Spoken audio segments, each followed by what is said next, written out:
Let me tell you about two families, the Johnsons and the Martins. Both live in the same neighborhood, same schools, similar houses. But there's a big difference.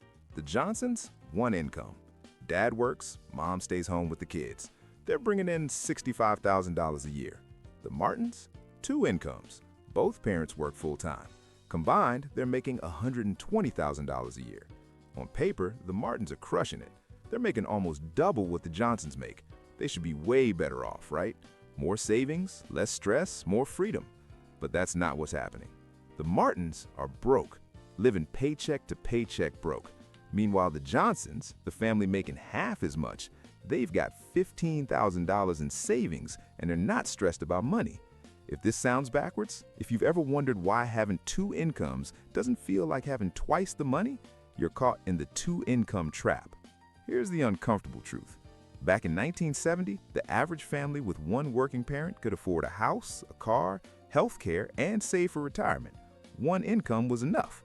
Fast forward to today, and the average family needs two incomes just to maintain that same standard of living. Two workers, same lifestyle, sometimes worse. So what happened? The full story is this.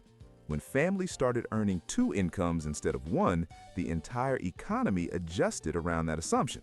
Housing prices shot up because lenders knew families could now afford bigger mortgages. Childcare became an entire industry because both parents were working. Transportation costs doubled because now you need two cars, two insurance policies, two sets of gas and maintenance. The trap isn't that you're bad with money. The trap is that the system recalibrated to absorb that second income before you ever saw the benefit. Let me show you the math. Let's take the Martins. Two incomes, $120,000 combined. Sounds great, but let's see what happens to that money. First, childcare. Two kids, full-time daycare. That's about $24,000 a year, almost half of one's salary gone just so both parents can work. Second, the second car. You can't both commute with one, so you need two.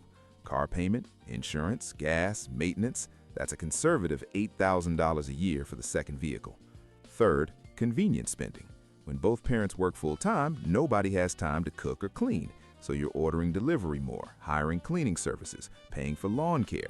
Studies show dual-income families spend about $6,000 more per year on these services. Fourth, the professional tax. Two people working means two work wardrobes, two sets of dry cleaning, professional costs, call it another $3,000 a year. And fifth, taxes. Here's the kicker. That second income, it gets taxed at the marginal rate on top of the first income. So if the first spouse makes $65,000, the second spouse's $55,000 isn't taxed like a $55,000 earner. It's taxed as income above $65,000. The effective tax rate on that second income can be 30% or higher. Let's do the brutal math. The Martins make $120,000. Subtract $24,000 for childcare, subtract $8,000 for the car, subtract $6,000 for convenience, subtract $3,000 for professional costs, and after the higher tax rate hits, they're effectively netting about $60,000 in actual usable income. Wait, the Johnsons make $65,000 with one income. The Martins make $120,000 with two incomes, and after all the costs of working, the Martins are actually netting less. Double the workers, nearly double the gross income, less actual money at the end of the day. And that doesn't even touch the hidden costs, the stress, the burnout, the fact that nobody's home when the kids get back from school, the missed family dinners, the weekends spent recovering instead of living. This isn't about judging choices, it's about a system that sold a lie. The lie is that two incomes equal financial security. The reality is that for many, it's a trap where you're working twice as hard just to stay afloat. So how do you escape the two-income trap? Or better yet, avoid falling into it in the first place? Let's start with the math. Step 1. Calculate the real net of that second income. Don't look at the gross salary. Look at what's left after childcare, transportation, taxes, convenience costs, after everything. In many cases, that second income is worth just 30 or 40% of what it says on paper. So run the actual numbers. If one spouse is making $50,000 and after all the costs, you're only netting $18,000, that's $1,500 a month. It's not nothing, but is it worth the stress, the lost time? You deserve to know the real number. Step 2. If it's at all possible, try to optimize around one income. What if one parent stayed home and you ruthlessly optimized your expenses? No childcare, one car instead of two, you suddenly have time to cook, which saves thousands on food, time to handle household tasks instead of paying for services, your taxes are lower because you're not in the higher bracket. All at once, living on $65,000 doesn't feel impossible. It feels manageable. And you have time.